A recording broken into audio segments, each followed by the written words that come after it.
ಮಹಾರಾಷ್ಟ್ರದಲ್ಲಿ ದೋಣಿ ಮಗುಚಿ 6 ಜನ ನೀರು ಪಾಲಾಗಿದ್ದಾರೆ. ಭಾರೀ ಗಾಳಿ ಬೀಸಿದ್ರಿಂದ ದೋಣಿ ಮಗುಚಿ ಈ ಅವಘಡ ಸಂಭವಿಸಿರೋದು. 1 ವರ್ಷದ ಮಗು ಸೇರಿ 6 ಜನರು ನೀರು ಪಾಲಾಗಿದ್ದಾರೆ.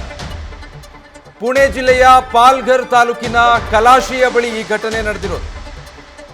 ಉಜ್ಜನಿ ಜಲಾಶಯದ ಹಿನ್ನೀರಲ್ಲಿ ನಡೆದಿರುವಂತಹ ದುರಂತ ಇದು. ಪುಣೆ ಜಿಲ್ಲೆಯ ಪಾಲ್ಘರ್ ತಾಲೂಕಿನ ಕಲಾಶಿ ಬಳಿಯ ದುರ್ಘಟನೆ. ದೋಣಿ ವಿಹಾರಕ್ಕೆ ಅಂತ ತೆರಳಿದ್ದಂತಹ ಕುಟುಂಬದವರು ನೀರು ಪಾಲಾಗಿದ್ದಾರೆ. ಮಹಾರಾಷ್ಟ್ರದಲ್ಲಿ ನಡೆದಿರುವಂತಹ ಘಟನೆ. ದೋಣಿ ಮಗುಚಿ ಹೋಗಿ 6 ಜನ ನೀರು ಪಾಲಾಗಿದ್ದಾರೆ. ಕಾರಣ ಆಗಿದ್ದು ಭಾರೀ ಗಾಳಿ ಬೀಸಿದ್ರಿಂದ ದೋಣಿ ಮಗುಚಿ ಹೋಗಿದೆ ಅನ್ನೋದು ಗೊತ್ತಾಗ್ತಾ ಇರೋ ಮಾಹಿತಿ. ದೋಣಿ ಮಗುಚಿ ಅವಘಡ ಸಂಭವಿಸಿರುವಂಥದ್ದು. 1 ವರ್ಷದ ಮಗು ಸೇರಿ ಒಟ್ಟು 6 ಜನ ಈ ರೀತಿಯ ದುರಂತದಲ್ಲಿ ನೀರು ಪಾಲಾಗೋಗಿದ್ದಾರೆ. ಪುಣೆ ಜಿಲ್ಲೆಯ ಪಾಲ್ಘರ್ ತಾಲೂಕಿನ ಕಲಾಶಿ ಬಳಿ ಘಟನೆ ನಡೆದಿರೋದು.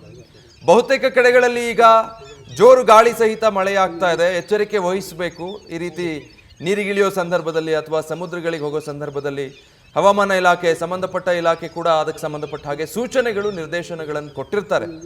ಅದೆಲ್ಲವನ್ನು ಗಮನದಲ್ಲಿ ಇಟ್ಕೋಬೇಕು. ಅಥವಾ ಅದೆಲ್ಲವನ್ನು ಮೀರಿ ಯಾವುದೇ ಕುರುಹೆ ಇಲ್ಲದೆ ಅಚಾನಕ್ ಆಗಿ ಈ ಘಟನೆ ನಡೆದಿದೆಯೋ, ಏಕಾಏಕಿ ಅಷ್ಟು ದೊಡ್ಡ ಪ್ರಮಾಣದ ಗಾಳಿ ಬೀಸಿದೆಯೋ ಗೊತ್ತಿಲ್ಲ. ಒಟ್ಟಿನಲ್ಲಿ ನೋಡಿ, ದೋಣಿ ವಿಹಾರಕ್ಕೆ ಅಂತ ಹೋಗಿದ್ದಾರೆ ಒಂದು ಕುಟುಂಬದವರು 6 ಜನ. ಆ ಪೈಕಿ ಒಂದು ಮಗು ಕೂಡ ಇತ್ತು. ದೋಣಿ ವಿಹಾರಕ್ಕೆ ಅಂತ ಹೋದವರಿಗೆ 6 ಜನ ದೋಣಿ ಮಗುಚಿ ನೀರು ಪಾಲಾಗಿದ್ದಾರೆ. ಮಹಾರಾಷ್ಟ್ರದ ಪುಣೆಯ ಪಾಲ್ಘರ್ ಸಮೀಪ ನಡೆದು ಹೋಗಿರುವಂಥ ಘಟನೆ ಇದು. ಇಡೀ ಕುಟುಂಬದವರು ಒಂದು ವೆಕೇಷನ್ಗೆ ಅನ್ನೋ ರೀತಿಯಾಗಿ ಬಂದಿರೋದು. 6 ಜನ ಕೂಡ ದೋಣಿ ವಿಹಾರಕ್ಕೆ ಅಂತ ಬಂದಿದ್ದಾರೆ. ಆದರೆ ಅಲ್ಲಿ ಇದ್ದಕ್ಕಿದ್ದ ಹಾಗೆ ಗಾಳಿ ಬೀಸಿದೆ. 6 ಜನ ಅಂದರೆ ಅದ್ರ ಜೊತೆಗೆ ದೋಣಿ ಮುನ್ನಡೆಸುವಂಥವರು ಕೂಡ ಇರ್ತಾರೆ. ಅದು ಏನಾಗಿದೆ ಘಟನೆ, ರಕ್ಷಿಸೋದಕ್ಕೆ ಯಾವುದೇ ಅವಕಾಶನೇ ಇರಲಿಲ್ವಾ, ಸಾಧ್ಯ ಆಗಲಿಲ್ವಾ ಅನ್ನೋದು ಗೊತ್ತಾಗಬೇಕು. ಬಟ್ 6 ಜನ ಇದ್ದಂಥ ಒಂದು ದೋಣಿ ಗಾಳಿಯ ಹೊಡೆತಕ್ಕೆ ಸಂಪೂರ್ಣ ಮಗುಚಿ ಬಿದ್ದು 6 ಮಂದಿಯೂ ನೀರು ಪಾಲಾಗಿದ್ದಾರೆ ಅಂತ ಹೇಳಿದ್ರೆ ಗಾಳಿಯ ಹೊಡೆತ ಎಷ್ಟಿತ್ತು ಅಂತ. ಬಹುಶಃ ಅದು ಯಾವುದನ್ನು ಕೂಡ ಲೆಕ್ಕಿಸದೆ ಹೋಗಿ ಈ ಅವಘಡ ಸಂಭವಿಸಿಬಿಡ್ತಾ, ಅಥವಾ ಅನಿರೀಕ್ಷಿತವಾಗಿ ಎದುರಾದಂಥ ಕಂಟಕದಿಂದಾಗಿ 6 ಜನ ನೀರು ಪಾಲಾಗಿದ್ದಾರಾ ಅನ್ನೋದು ಗೊತ್ತಾಗಬೇಕು. ಸದ್ಯಕ್ಕೆ ಸ್ಥಳದಲ್ಲಿ NDRF ಸಿಬ್ಬಂದಿ ಬಂದು ಕಾರ್ಯಾಚರಣೆ ನಡೆಸ್ತಾ ಇರೋದು. ಬಲಭಾಗದಲ್ಲಿ ಆ ದೃಶ್ಯ ನೋಡ್ತಾ ಇದ್ದೀರಾ. 6 ಮಂದಿಯೂ ನೀರು ಪಾಲಾಗಿದ್ದಾರೆ. ಮೇ ಬಿ ಅಲ್ಲಿ ಈಗ ಅವರ ದೇಹಗಳಿಗಾಗಿ ಹುಡುಕಾಟ ನಡೆಸಲಾಗ್ತಾ ಇದೆ. ಸ್ಥಳದಲ್ಲಿ ಮಾಹಿತಿ ಗೊತ್ತಾಗ್ತಿದ್ದಾಗೆ ಒಂದಷ್ಟು ಸ್ಥಳೀಯರು ಕೂಡ ಘಟನಾ ಸ್ಥಳದಲ್ಲಿ ಬಂದು ಸೇರಿರೋದನ್ನು ಕೂಡ ಗಮನಿಸಬಹುದು. ಬಹಳ ಎಚ್ಚರಿಕೆಯಿಂದಿರಬೇಕು ಇಂಥ ಸಂದರ್ಭದಲ್ಲಿ.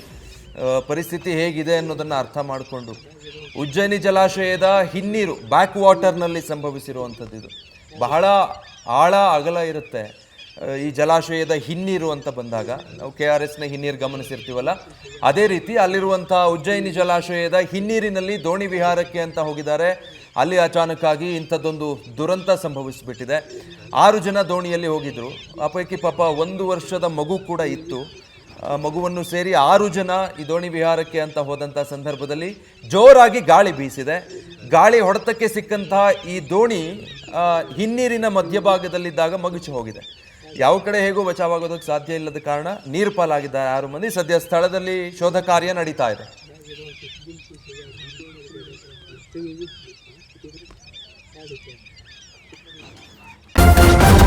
ನ್ಯೂಸ್ ಫಸ್ಟ್, ನಿರ್ಭೀತಿಯಿಂದ ನಿಮ್ಮ ಪರವಾಗಿ.